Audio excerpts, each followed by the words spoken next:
So గాలిలో ధ్వని వేగానికి సంబంధించి మరి పరిశోధనలు చేసినటువంటి వ్యక్తులుగా డీసీ మిల్లర్తో పాటుగా సర్ ఐజాక్ న్యూటన్ కూడా మనకు కనిపిస్తాడు. తన ప్రకారము v is equal to under root gamma v is equal to under root p/dగా దీన్ని మనం చెప్తాం.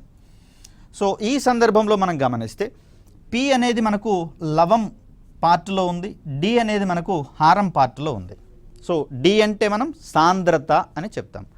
ఆ సందర్భంలో గాలిలో ధ్వని వేగం అనేది ఇన్వర్స్లీ ప్రపోర్షనల్ టు d లేదా గాలి యొక్క సాంద్రతకు విలోమానుపాతంలో ఉంటుందని చెప్పేసి చెప్తాం. అంటే గాలి యొక్క కణాల సాంద్రత తగ్గితే గాలిలో ధ్వనివేగం పెరుగుతుందని, గాలి కణాల సాంద్రత తగ్గితే పెరుగుతుందని, గాలి కణాల సాంద్రత పెరిగితే గాలిలో ధ్వనివేగము తగ్గుతుందనేటటువంటి అంశాన్ని ఇక్కడ మనం గుర్తుంచుకోవాలి. సో ఆ కోణంలో చూస్తే సాంద్రత గనక పెరిగిందనుకోండి గాలిలో ధ్వనివేగం v విలువ అనేది తగ్గుతుంది, ఎందుకంటే విలోమ సంబంధంలో ఉంది కాబట్టి.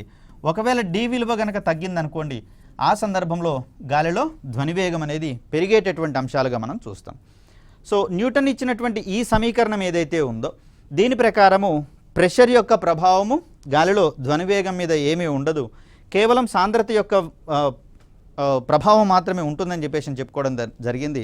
మరి అలాంటి సందర్భంలో ఘన ద్రవ వాయు పదార్థాలన్నింటిలలో సమానమైనటువంటి వేగాన్ని కలిగి ఉండాల్సి వస్తుంది. మరి ఆ సందర్భంలో ఈ ఈక్వేషన్లో కొన్ని లోటుపాట్లు ఉన్నాయి కాబట్టి దాన్ని సవరించినటువంటి శాస్త్రవేత్తగా మనకు లాప్లాస్ అనేటటువంటి వ్యక్తి కనిపిస్తాడు.